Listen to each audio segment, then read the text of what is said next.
Olá, graça e paz da parte de Deus. Estamos de volta depois de umas 2 ou 3 semanas, uma cirurgia que me trouxe aqui com 5 quilos a menos. Mas a Bíblia fala que em tudo dai graças, está tudo certo. Eu me lembro de um texto bíblico que diz que foi meu lema no hospital durante 7 ou 8 dias. Eis que para minha paz estive em grande amargura. Tu, porém, tão carinhosamente abraçaste minha alma. Perigo de óbito, tudo bem, mas graças a Deus, de volta ao nosso canal com estudos bíblicos. E como hoje é dia 31 de outubro de 2017, dia no qual nós comemoramos os 500 anos de Reforma Protestante, eu reservei este vídeo exatamente para nós trabalharmos com o tema da Reforma Protestante. É lógico que se formos falar sobre a reforma, vamos levar umas 3 ou 4 horas, no mínimo, para falarmos sobre a reforma. Mas gostaria de pontuar algumas situações, alguns tópicos espirituais e históricos também. E vou me basear aqui, para a nossa edificação, num texto da Palavra de Deus, do Salmo 119. Aliás, o Salmo 119 ele é interessante porque ele tem 176 versículos, e todos os versículos, 176 versículos do Salmo 119, todos eles dizem respeito à própria palavra de Deus, à excelência da palavra de Deus. E eu vou me basear aqui para nós trabalharmos, vou colocar como texto referência, texto base, o versículo 72 do Salmo 119. Para mim, vale mais a lei de Deus, que procede da tua boca, do que milhares de ouro ou de prata. Então, aqui o salmista enaltecia a palavra de Deus mais do que todas as outras coisas que pudessem ter a sua preciosidade, a sua validade, e ele colocava a palavra de Deus em valores mais excelentes. Então, esse texto é muito sugestivo para a reforma. Existe uma frase de um filósofo italiano, Giorgio Del Vecchio. Ele diz uma frase interessante: o presente sem o passado carece de sentido, e o passado revive no presente. Portanto, para nós entendermos o presente, nós temos que buscar a ponta da corda lá no passado. Nós temos que fazer um levantamento histórico.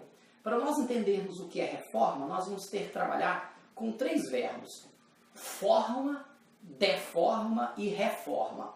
Por isso, eu gostaria de propor uma retrospectiva. Vamos nos aportar lá no início da era cristã.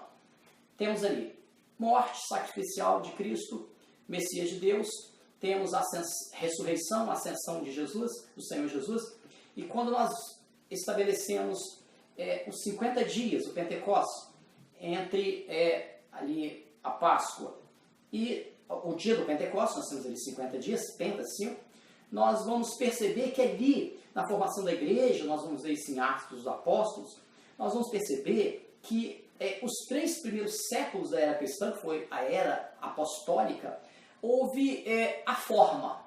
Trabalhamos forma, deforma, reforma. Houve a forma. Então a igreja estava tomando forma. Forma de quê? De religiosidade, forma de projeto, que forma? Forma de quê? Forma de Cristo. Então não havia outra forma de vida, é Cristo. Não existe outra forma de vida. Não, isso ser assim como nova forma de vida. Forma de vida é Cristo para os cristãos. Então nós vemos a igreja tomando forma, desde a ascensão do Senhor Jesus. Quando vem o Pentecostes, quando vem os apóstolos, nós vamos ver isso na história da igreja primitiva, a igreja começa a ganhar forma. Aí começam as perseguições, as arenas, leões, fogueiras e tudo mais. Nestes 3 séculos do Império Romano, a igreja vai ser perseguida, a igreja vai ser... vários cristãos, inclusive os apóstolos foram martirizados, todos eles praticamente foram martirizados Nós percebemos isso quando nós lemos a história da igreja. Mas iam para as arenas louvando a Deus e quase fazendo fila para furar fila para serem dignos de sofrer por amor a Cristo. Isso nos deixa um legado e um exemplo de fé, né? Fé incondicional ao Senhor Jesus. Pois bem, quando nós chegamos no ano de 317, no início do ano 300, né, nós vamos ali no século IV, assume como imperador romano Constantino. E Constantino, então, ele baixa o Edito de Milão em 317, através do qual, o Edito de Milão, então ele acaba com a perseguição aos cristãos. Ele, então, traz um casamento entre o Estado e a Igreja, dizendo com isso o seguinte: agora vamos acabar com as perseguições, o cristianismo vai ser religião oficial e está tudo certo. Só que isso aí era o cumprimento de uma profecia. Quando nós olhamos no livro de Apocalipse, nós vemos as cartas às 7 igrejas, nós vemos que na terceira igreja, a carta à terceira igreja de Pérgamo, nós vamos perceber uma reprovação dura do Senhor Jesus na igreja de Pérgamo, porque ali havia a previsão de um casamento entre a igreja e o Estado. Enquanto lá no cristianismo Jesus falou assim: dai a César o que é de César e a Deus o que é de Deus, ele separa. Então Constantino tentou reunir, e aí começa a deforma. Temos a forma, os 300 primeiros anos, era apostólica, martírio e tudo mais. Então, com a deforma, acaba-se a guerra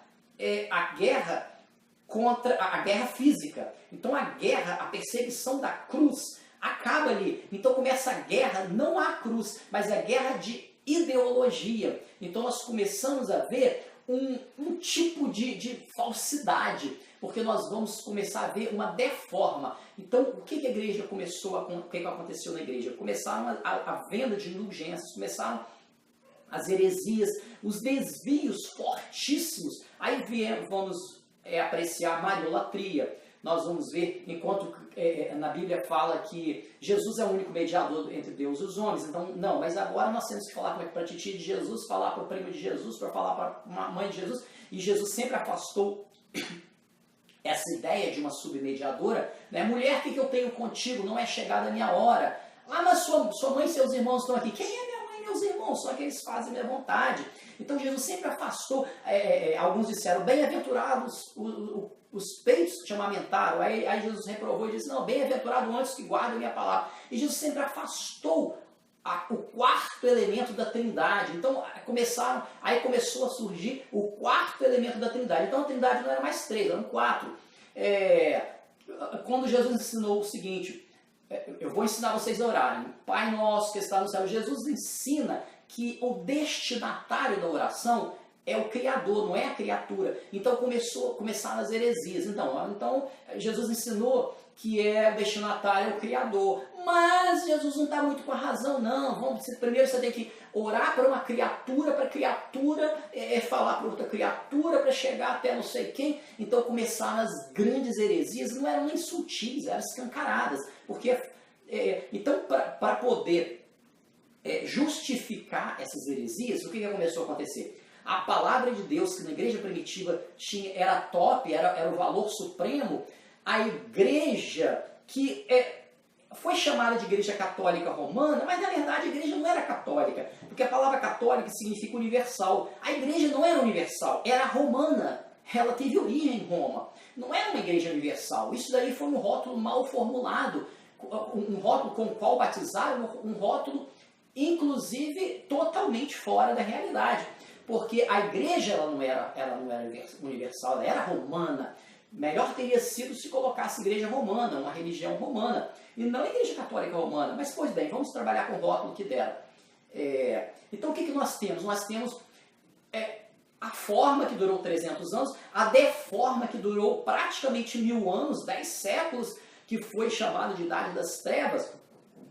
E nós temos toda uma série de decadência espiritual, enquanto havia uma grandeza inversamente proporcional. Enquanto a igreja ganhava poder econômico, poder político, o poder espiritual foi decaindo. Então havia mais aparência, aquilo que Pedro disse subindo do templo, olha, ele olhou para um paralítico e disse, não, olhe para nós não temos prata nem ouro, mas o que nós temos nós te damos, em nome de Jesus levanta-te e anda, e o paralítico levantou. Então houve inversão, agora nós temos prata e ouro, agora em compensação não podemos dizer levanta-te e anda, porque nós não temos poder espiritual para isso.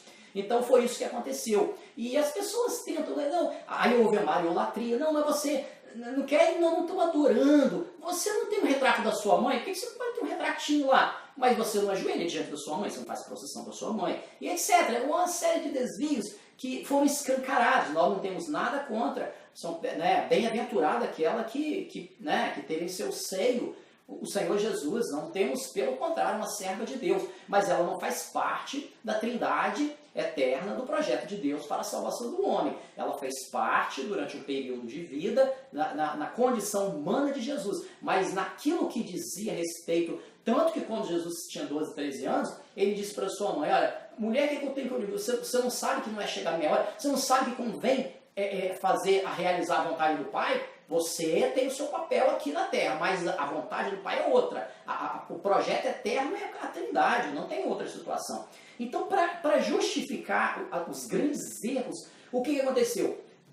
Diminuiu-se o poder da palavra de Deus. Por isso que eu li o Salmo 72. Para mim, vale mais a lei que procede da tua boca do que milhares de ouro e de prata. Então o que aconteceu? A tradição eclesiástica começou a ganhar relevo de forma que as coisas de Deus tinham o mesmo peso das coisas subjetivas humanas, o que é extremamente nocivo à vida espiritual, ao cristianismo, ao projeto de salvação. Então a tradição humana começou a ter o mesmo valor, as coisas, tanto que Paulo diz o seguinte, mais importa obedecer a Deus que aos homens. Mas ali no desviar da igreja, o que aconteceu? Não importa obedecer a Deus, mas ao peso das bulas, a infalibilidade papal, que foi uma coisa totalmente herética. A Bíblia fala que todos os pecados estão destituídos da glória de Deus, que o Senhor olhou para a terra e não viu um justo sequer, e houve um desvio da palavra de Deus de forma extremamente gritante e, como diz o outro, não enxerga quem não quer.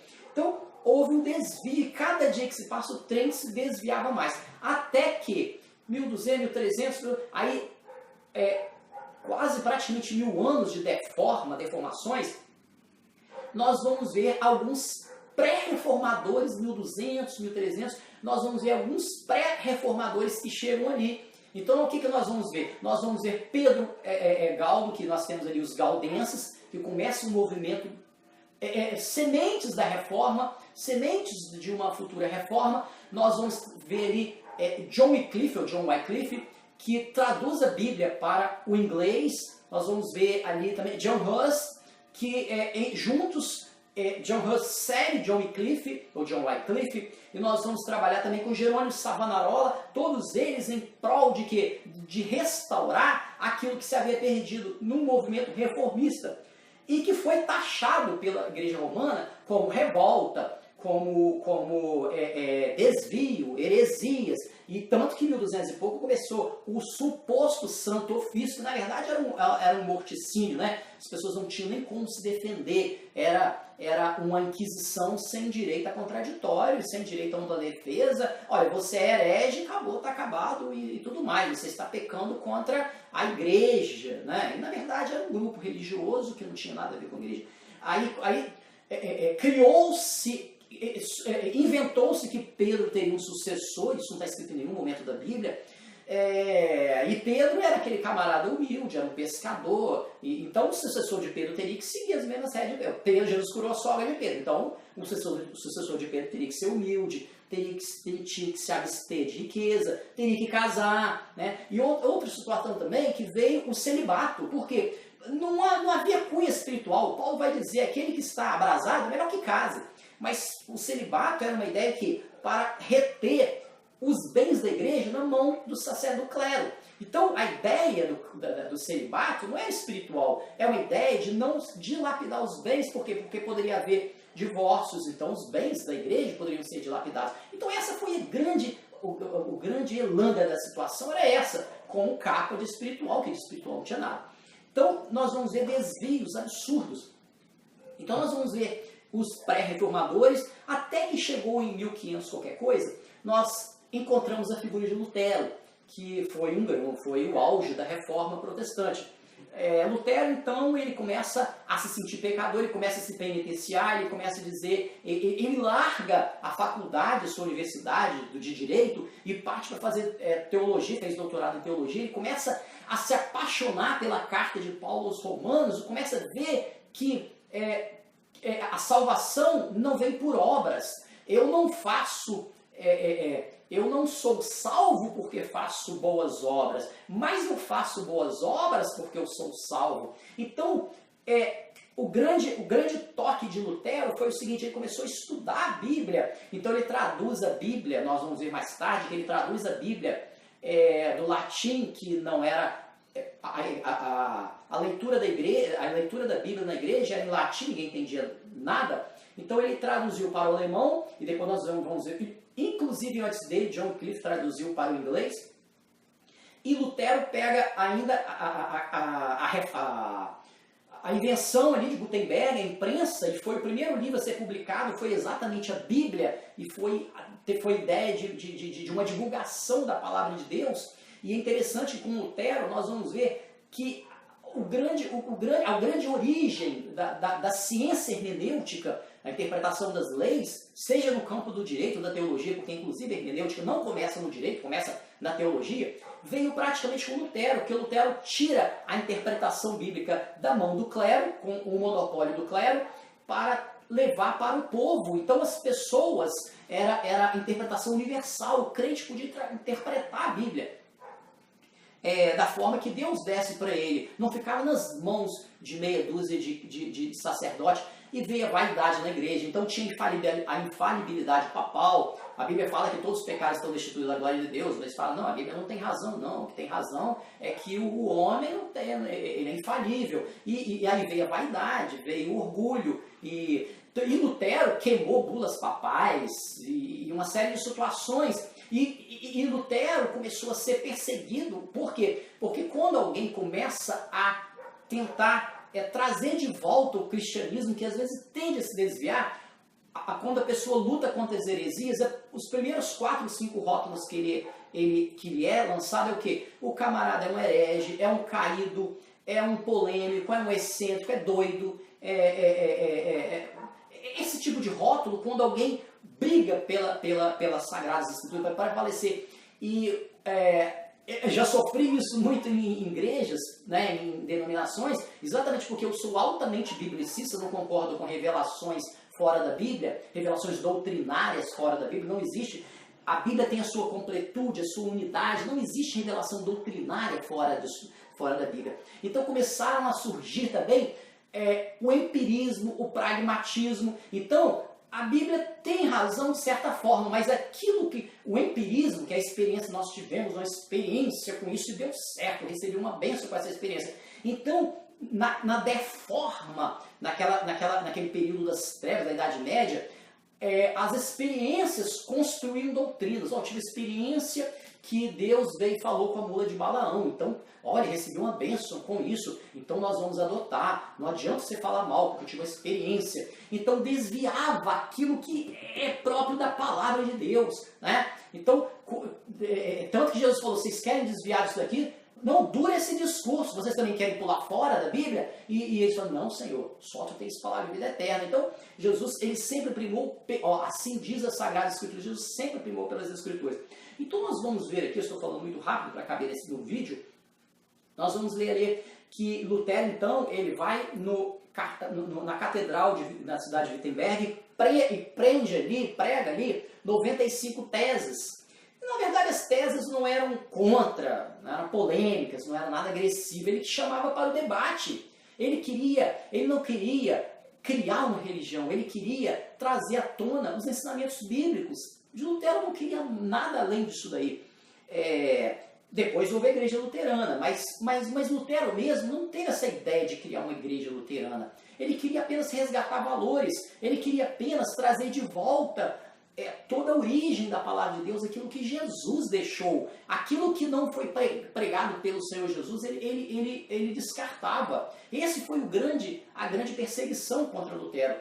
Mas nas 95 teses, nós podemos, vamos dizer assim, resumir as 95 teses do Lutero em 5, que são as chamadas 5 solas. Então você tem sola escritura. Então Lutero diz que a única fonte de fé revelacional é a palavra de Deus. E até hoje nós lutamos pelo sola escritura. Nós vemos que grande parte das igrejas evangélicas, elas temem trabalhar com o empirismo, aquilo que está dando certo, mesmo que não esteja bem falado na Bíblia, mas está dando certo. Então não vamos mexer em time que está ganhando, não. Como é que nós vamos desmentir, nós vamos reformar aquilo que está dando certo? Pode estar errado, mas a igreja aceita uma tradição, é um costume, e isso é um perigo, porque afasta. Então Lutero ele enfatiza o sola escritura, somente a escritura. Primeiro sola, primeira, né, vamos dizer assim, tese de Lutero. Nós temos a segunda tese de Lutero, que é sola fide, somente a fé. Então haviam-se outros meios de graça, outros recursos da graça, que era penitência, leitura da palavra de Deus, como sendo meios de alcançar a graça. E Lutero diz o seguinte, que em detrimento das obras, as obras são consequências daquele que tem fé. Se eu tenho fé, eu vou praticar boas obras. A fé, ela vem antes, ela precede as boas obras. Então eu não faço boas obras, até um ateu pode fazer boas obras. Não tem nada a ver com sua parte espiritual, isso é obrigação do homem. Mas ele conjuga fé e obras, mas no sentido de obras sendo consequências daquele que tem fé. Esse foi uma das conclusões fantásticas de Lutero. Então, sola fide. Então, nós temos aqui sola gratia, escreve sola gratia, né? Mas é latim, então você vai ler sola gratia. Sola gratia porque é somente a graça de Deus. Tanto que nós vamos ler na carta de Paulo aos Efésios, capítulo 2, versículo 8, diz o seguinte: pela graça sois salvos, por meio, não são vários meios, por meio da fé.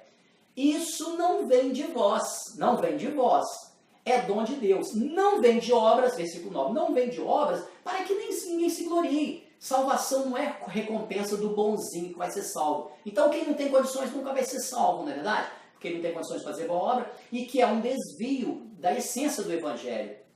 Então o movimento reformista foi uma restabelecimento. Então nós temos a forma, os 3 primeiros séculos, mil anos de deforma, e em 1400, 1500 veio a reforma, no sentido de retornar à origem. Não era uma revolução da igreja. E interessante que ela pega um momento propício da história, que ela vai pegar a Renascença, né, o renascentismo, vai pegar o iluminismo, ela pega a ascensão da burguesia, do capitalismo. Então ela pega tudo. A reforma, ela tem todo um quadro, a invenção da imprensa, ela pega todo um quadro propício, interessante. O movimento reformista teve origem política, econômica, social, teve, mas preponderantemente, essencialmente, foi um movimento religioso. A ideia central era um movimento religioso para o retorno às Sagradas Escrituras. Então nós temos sola escritura, nós temos sola fide, sola gratia, solos Christus, porque era Cristo o Messias de Deus como o único mediador entre Deus e os homens. Então não temos submediadores, você fala com um tio de Jesus, com um vizinho de Jesus para chegar até Jesus. Não, você tem Cristo, a Trindade, que trabalha ali internamente, ou com comunhão interna corporis, e você tem então toda essa estrutura trinitária trabalhando para a salvação do homem. Então você tem solos Cristos, e você tem o último solos, que é o soli deu glória, somente a Deus a glória. Então você não enaltece, você não ajoelha diante de qualquer criatura, porque o único que é digno de obter a nossa adoração é o nosso Criador, é o nosso Senhor, né?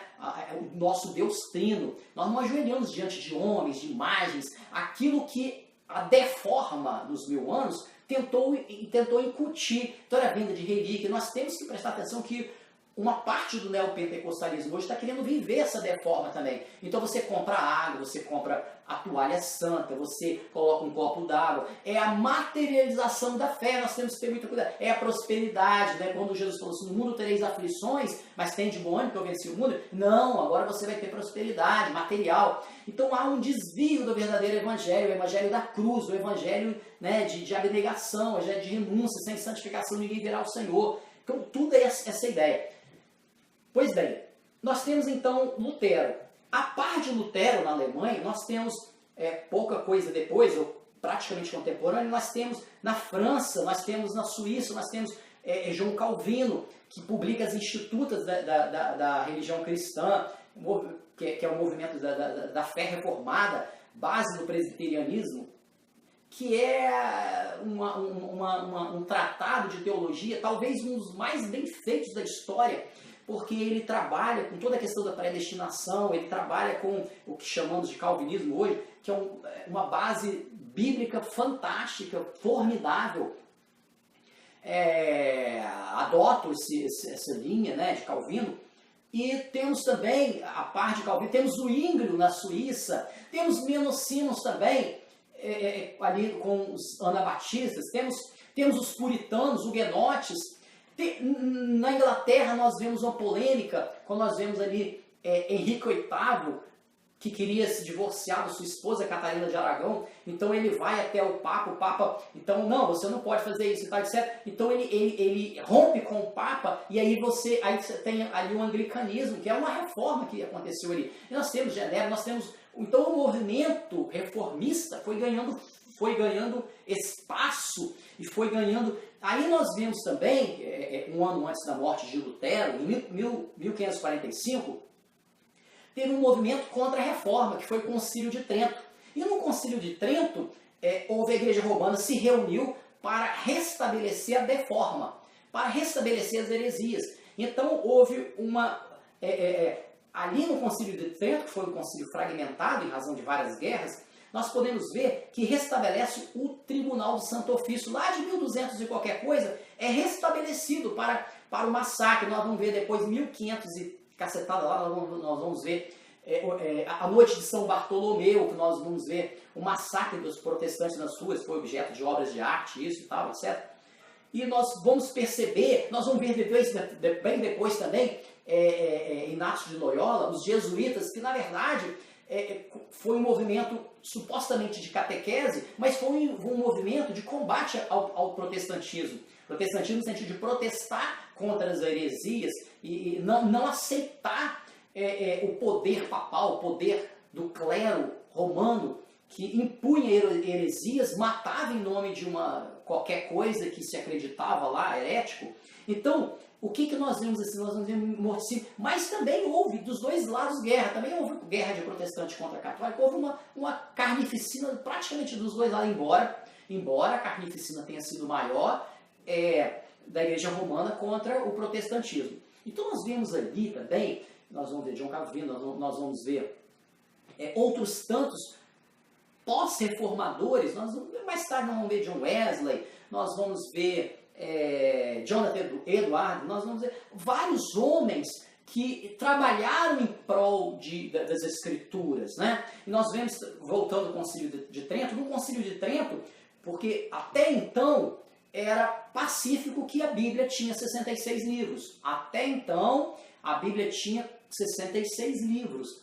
No Concílio de Trento, então, em combate à reforma, houve a inserção dos chamados livros apócrifos. Esses livros, 99% deles, foram escritos entre os dois testamentos. Eram livros não canônicos, inclusive com contradições entre si, contradições com princípios bíblicos, e foram inseridos no corpo. Então, a Igreja Romana hoje adota, além dos 66 livros pacíficos, de canonicidade incontroversa, 66 livros, todo o cristianismo entende a canonicidade de 66 livros. Foram acrescentados alguns livros, meia dúzia de livros lá, no Concílio de Trento, que até hoje são livros apócrifos para nós protestantes, evangélicos. Então nós vamos ver que a reforma, então, ela toma essa dimensão fantástica, né? Então, por que nós comemoramos no dia 31 de outubro a reforma? Porque no dia 31 foi emblemático. No dia 31 de outubro do ano de 1517, Lutero prega as 95 teses, que foi tido como o auge da reforma protestante. Então, com esses pequenos tópicos, há outros tantos a serem falados, a serem abordados, mas nós vamos ficar por aqui, mas com vamos dizer assim, com um alerta. Nós precisamos de uma outra reforma. Porque o que nós vemos hoje, na grande maioria das igrejas protestantes, é que nós temos que voltar aos 5 solas. Você percebe hoje, quando você entra em 95% das igrejas protestantes, você vê hoje o quê? Dogmas, liturgias, que se você for ler os 4 evangelhos, você não vai encontrar. Tem doutrinas reveladas, essas revelações que surgem pelas esquinas da vida, que são frutos de experiência. Você vai procurar, Jesus disse isso? Não. A igreja primitiva viveu esse tipo de doutrina? Não. Tem lá nas 21 cartas neotestamentárias? Não. Dentre as quais as 13 paulinas? Tem? Não.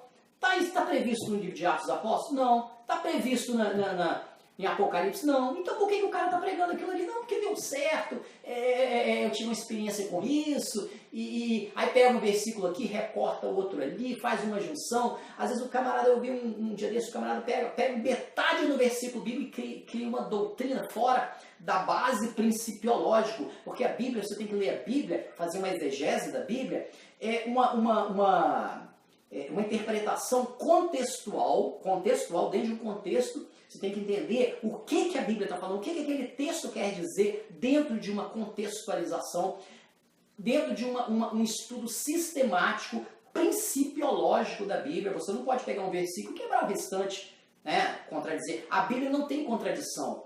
Eu encontrei contradição na Bíblia. Então você não conhece a Bíblia, você conhece um versículo isolado. Porque a Bíblia, se você entender a Bíblia na sua unidade, na sua completude, na sua contextualização, você não vai encontrar contradição. Aquilo que aparentemente é contradição, você pode harmonizar com a base principiológica bíblica, escriturística. Então nós vamos ficando por aqui e desejando que todos possam, de alguma forma, refletir sobre o retorno às Sagradas Escrituras. Que Deus os abençoe a todos, graça e paz da parte de Deus e do Senhor Jesus.